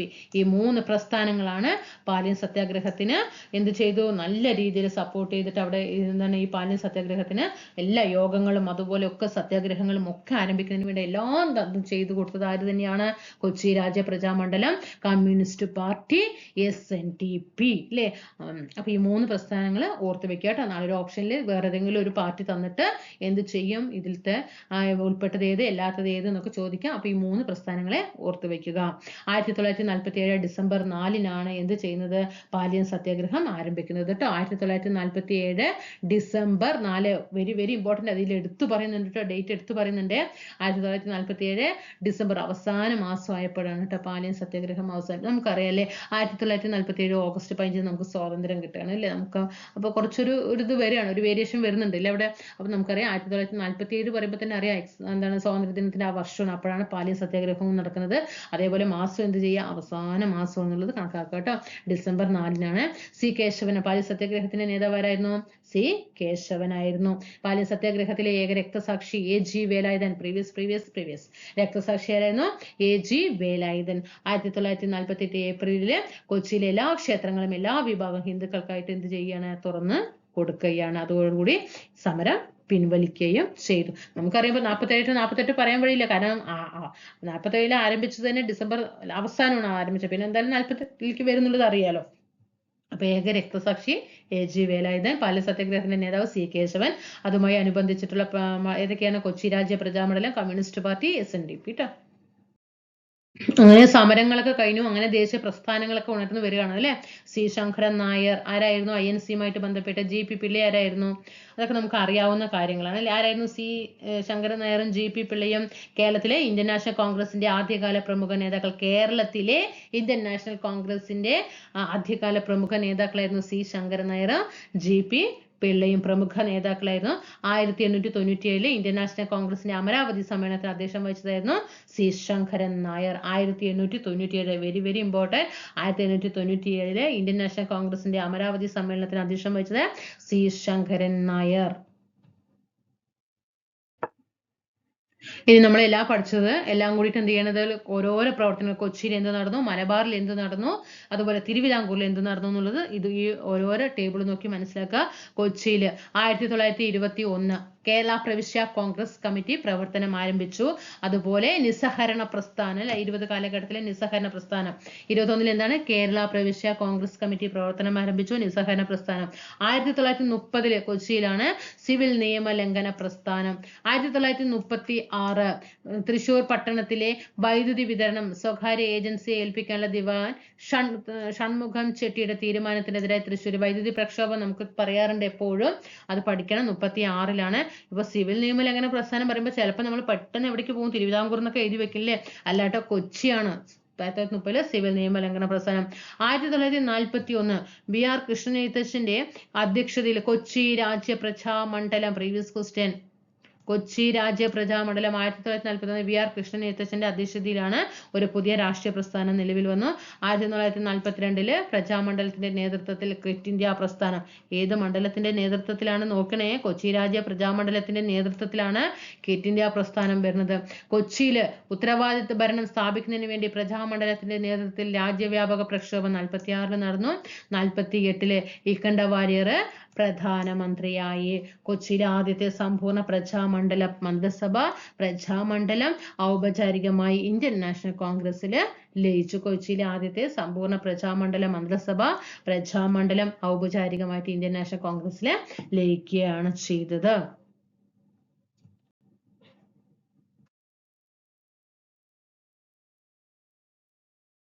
ഇനി മലബാറിൽ എന്തൊക്കെ നടന്നു? 1920 കുടിയായ്മ പരിഷ്കാരങ്ങൾ ആവശ്യപ്പെട്ട് മഞ്ചേരി രാഷ്ട്രീയ സമ്മേളനം, അത് നമ്മൾ പഠിച്ച കാര്യങ്ങളാണ്. മഞ്ചേരി രാഷ്ട്രീയ സമ്മേളനം, നിസ്സഹരണ പ്രസ്ഥാനവും ഖിലാഫത്ത് പ്രസ്ഥാനവും ഒക്കെ 1920-ലാണ്.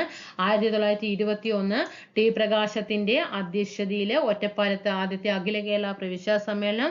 വാര്യംകുന്നത്ത് കുഞ്ഞഹമ്മദ് ഹാജി, സീതികോയ തങ്ങൾ, അലി മുസലിയാർ എന്നിവരുടെ നേതൃത്വത്തിൽ ബ്രിട്ടീഷ് ആധിപത്യത്തിനും അതുപോലെ ഭൂപ്രഭുത്വത്തിനും എതിരായിട്ട് മലബാർ കലാപം, 90 മാപ്പിള കലാപകാരികളിൽ 61 പേർ തിരൂരിൽ നിന്നും കോയമ്പത്തൂരിലേക്ക് പോയി അടച്ചുപൂട്ടിയ ഗുഡ്സ് വാഗണിൽ യാത്രാമധ്യേ ശ്വാസം മുട്ടി മരണപ്പെട്ടു.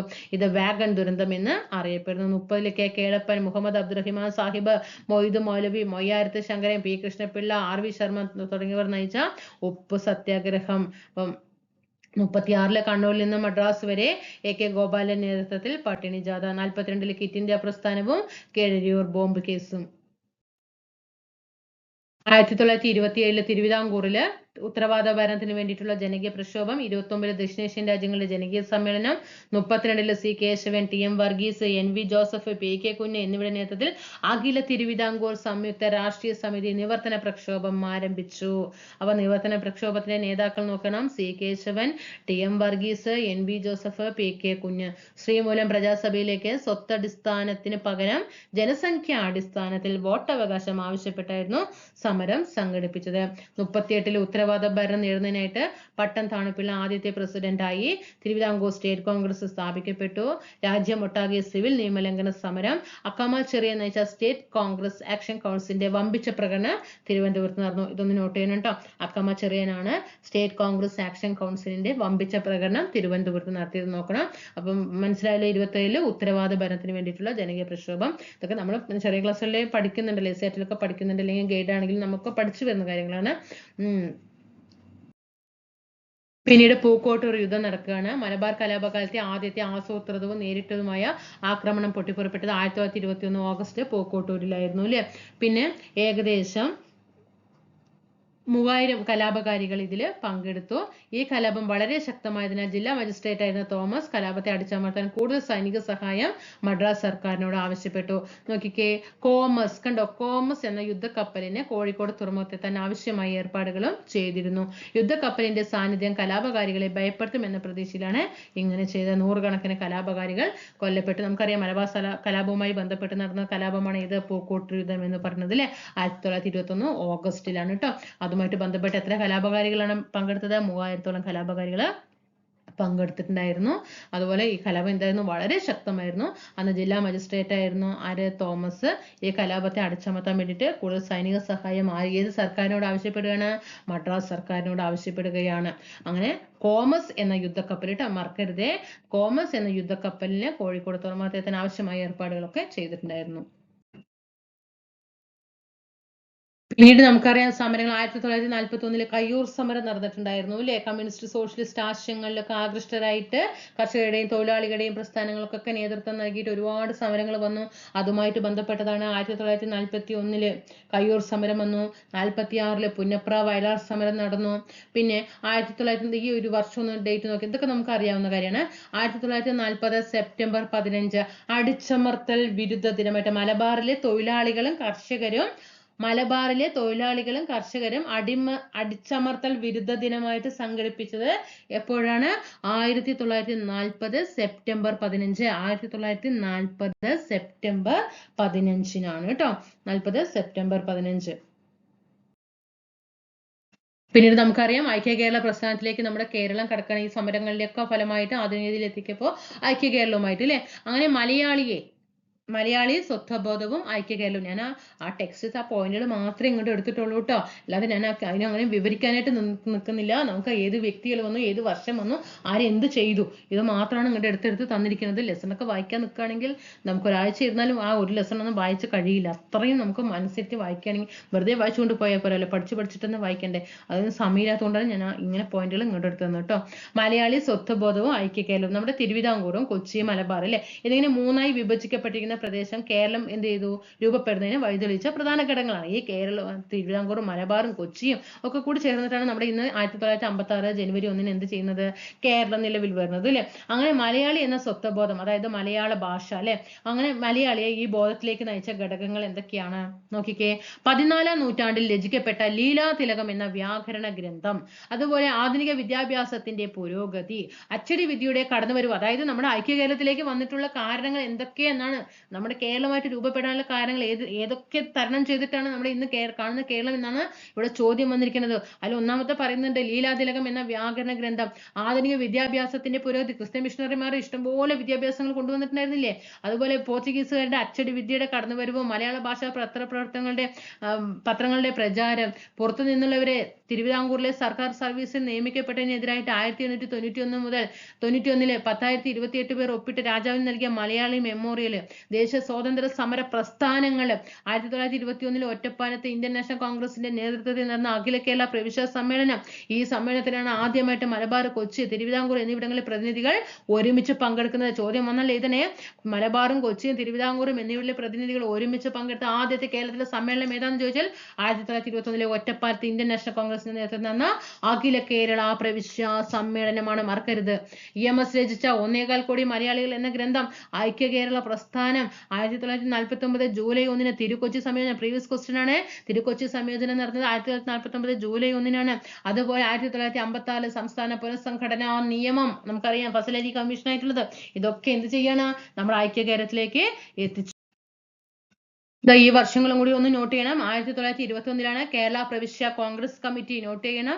1947 ഏപ്രിൽ ഐക്യ കേരളത്തിന്റെ രൂപീകരണം ആവശ്യപ്പെട്ടുകൊണ്ട് പ്രമേയം പാസാക്കിയ ഐക്യ കേരള സമ്മേളനം. പ്രീവിയസ് വെരി ഇമ്പോർട്ടന്റ് ക്വസ്റ്റ്യൻ ആണ്. ഐക്യ കേരള സമ്മേളനം നടന്നത് തൃശ്ശൂരിലാണ്. അതിന്റെ അധ്യക്ഷനായിരുന്നു K കേളപ്പൻ ട്ടോ. 1947 ഏപ്രിൽ ഐക്യ കേരള സമ്മേളനം എന്തിനു വേണ്ടിയിട്ടാണ്? ഐക്യ കേരളത്തിന്റെ നമ്മുടെ കേരളത്തിന്റെ രൂപീകരണം ആവശ്യപ്പെട്ടുകൊണ്ട് പ്രമേയം പാസാക്കിയ ഐക്യ കേരള സമ്മേളനം നടന്നത് തൃശ്ശൂർ വെച്ചിട്ടാണ്. 1947 ഏപ്രിൽ മാസത്തിലാണ്. അധ്യക്ഷൻ K കേളപ്പനാണ്. അതിനുശേഷം K കേളപ്പന്റെ അധ്യക്ഷതയിൽ ഈ സമ്മേളനം നടന്നു. പിന്നെ സംസ്ഥാന പുനഃസംഘടനാ കമ്മീഷന് നേതൃത്വം നൽകിയത് ആരാണ്? ഫസൽ അലിയാണ്. അങ്ങനെ കേരള സംസ്ഥാനം 1956 നവംബർ 1 നമ്മുടെ കേരള സംസ്ഥാനവും നിലവിൽ വന്നു. പഠിച്ചോ? അങ്ങനെ നമ്മൾ എന്തൊക്കെയാണ് നമ്മുടെ കേരളം ആധുനികതയിലേക്ക് എന്ന ഈ ലെസണിൽ അവിടെ നിന്ന് തുടങ്ങി, പഴശ്ശി കലാപത്തിൽ നിന്ന് തുടങ്ങിയിട്ട് നമ്മൾ അങ്ങനെ പിന്നെ അതിന്റെ മുന്നിലുള്ള ക്രിസ്ത്യൻ മിഷണറിമാരുടെ വിദ്യാഭ്യാസ സ്ഥാപനങ്ങളും ഒക്കെ നമ്മൾ പഠിച്ച് എവിടെ എത്തി? നമ്മൾ 1956 നവംബർ 1 കേരള സംസ്ഥാനം നിലവിൽ വന്നതിന്റെ ഒരു ഏകദേശ ഘടനയൊക്കെ നിങ്ങൾക്ക് മനസ്സിലായിട്ടുണ്ടാകുമല്ലോ. അപ്പൊ ആ ഭാഗങ്ങൾ ആ ലെസണിന്റെ മുഴുവൻ പോയിന്റും തന്നിട്ടുണ്ട്. ടൈമില്ല, അതുകൊണ്ട് നമുക്ക് ഓരോ ലെസൺ എന്ത് ചെയ്യാം ചെയ്തിട്ടുണ്ട്. അന്യ ഗാന്ധിജിയായിട്ട് ബന്ധപ്പെട്ട് ഇന്ത്യൻ സ്വാതന്ത്ര്യ സമയത്തിൽ ഈ അടുത്ത് നടന്ന എക്സാമുകളിലൊക്കെ ആ ഭാഗത്ത് നിന്ന് ക്വസ്റ്റ്യൻ വന്നിട്ടുണ്ട്. അപ്പോൾ നമുക്ക് വരാൻ പോകുന്ന എക്സാമുകൾക്കും ക്വസ്റ്റ്യൻ പ്രതീക്ഷിക്കാം. തീർച്ചയായിട്ടും ക്ലാസ്സുകൾ ഇഷ്ടപ്പെടുകയാണെങ്കിൽ താഴെ ഒന്ന് കമന്റ് ചെയ്യണം കേട്ടോ. താഴെ അഭിപ്രായം ഒന്ന് കമന്റ് ചെയ്യണേ. സബ്സ്ക്രൈബ് ചെയ്തിട്ട് ഒന്ന് സപ്പോർട്ട് ചെയ്യണം കേട്ടോ. സബ്സ്ക്രൈബ് ചെയ്ത് ആ ബെൽ ബട്ടൺ കൂടിയിട്ട് ഒന്ന് ഇനേബിൾ ചെയ്യുകയാണ്. ക്ലാസ് ഇഷ്ടപ്പെടുകയാണെങ്കിൽ മാത്രം. അതുപോലെ ലൈക്ക് ചെയ്ത് ഷെയർ ചെയ്യുക കേട്ടോ. നമ്മുടെ ടെലിഗ്രാം ഗ്രൂപ്പിൽ കൂടിയിട്ട് തീർച്ചയായിട്ടും ജോയിൻ ചെയ്യാം. നമുക്ക് അടുത്ത ക്ലാസ്സിൽ വീണ്ടും കാണാം. Thank you.